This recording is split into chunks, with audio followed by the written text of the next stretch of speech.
सोचिए जरा, एक आदमी है जो जमीन पर लेटा हुआ है, सांस भी ठीक से नहीं ले रहा, बस पड़ा है बिल्कुल मुर्दा बनकर, क्योंकि उसे पता है अगर जरा सी भी हरकत हुई तो कहानी यहीं खत्म। उसके सामने कुछ लोग नहीं खड़े, खिलौना सैनिक है, छोटे हैं, प्लास्टिक के हैं, लेकिन इनकी आंखों में कोई दया नहीं है। अगले ही पल वे बंदूक तान लेते हैं, मतलब साफ है, एक गोली और सब खत्म। अब आदमी के पास सोचने का टाइम नहीं है। वो झट से एक सैनिक को पकड़ता है, जमीन पर पटक देता है और लिफ्ट का दरवाजा उसके सिर पर बंद करने लगता है। उसे लगता है अब बच गया, लेकिन तभी एहसास होता है ये कोई आम खिलौना नहीं है। इसकी ताकत इतनी ज्यादा है कि लिफ्ट का दरवाजा पूरा का पूरा रोक लेता है। कुछ सेकंड, फिर कुछ और सेकंड, और आखिरकार उसकी पकड़ ढीली पड़ती है। आदमी मनी मन सोचता है हो गया, सब खत्म। लेकिन तभी एक अजीब सी आवाज आती है, बीप बीप। वो झुककर उसके बैग को खोलता है और सच कहूं तो यहीं उसकी हालत खराब हो जाती है। अंदर एक छोटा सा माइक्रो बम। असल में ये आदमी कोई आम आदमी नहीं है, ये एक प्रोफेशनल किलर है। कुछ दिन पहले इसने एक खिलौना फैक्ट्री के मालिक को मारा था और उस वक्त कमरे में पड़े खिलौनों ने सब कुछ देख लिया था। आज वही खिलौने बदला लेने आए थे। कुछ देर बाद डोरबेल बजती है, एक डिलीवरी पैकेट। आदत से मजबूर वो पैकेट को बहुत ध्यान से खोलता है। सब ठीक लगता है, कुछ भी अजीब नहीं, लेकिन जैसे ही पूरा डिब्बा खुलता है, अंदर ढेर सारे खिलौना सैनिक। वो ज्यादा ध्यान नहीं देता, सोचता है खिलौने ही तो हैं। उन्हें वहीं छोड़कर किचन चला जाता है और यहीं वो सबसे बड़ी गलती कर बैठता है। अगले ही पल जोरदार धमाका होता है, खिलौने जमीन पर गिर जाते हैं। वो घबराकर वापस आता है, डिब्बे के पास जाता है और देखता है डिब्बा खाली है। उसी पल उसके पैर में तेज चुभन होती है, एक छोटा सा खिलौना चाकू। अब मामला समझ में आने लगता है। सोफे के नीचे से आवाज आती है, वो झुककर देखता है और अचानक गोलियों की बारिश शुरू हो जाती है, इतनी तेज कि चेहरे पर छोटे छोटे निशान पड़ जाते हैं। इतना ही नहीं, उस पर एक माइक्रो मिसाइल भी दाग दी जाती है।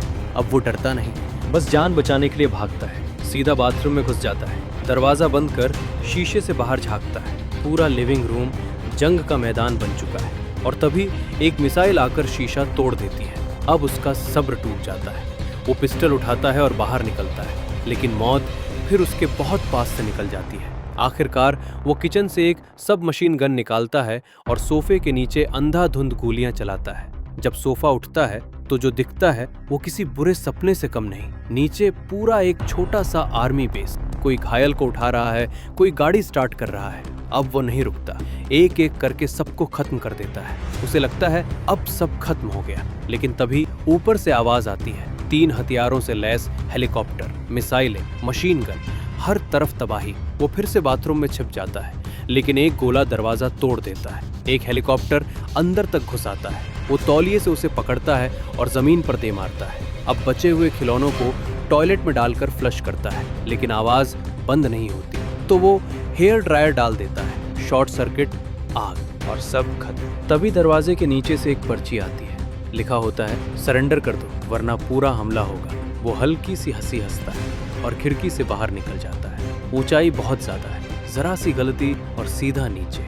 हेलीकॉप्टर फिर हमला करते हैं, लेकिन वो किसी तरह बच निकलता है। अंदर पहुंचकर फायर एक्सटिंग्विशर उठाता है, धुआं, फिर आग। खिलौना सेना पूरी तरह खत्म। वो थक कर बैठ जाता है, खिलौनों की गिनती करता है, सब सही लगता है, लेकिन वो एक बात नहीं देखता, डिब्बे पर लिखा था एक्स्ट्रा सरप्राइज फ्री।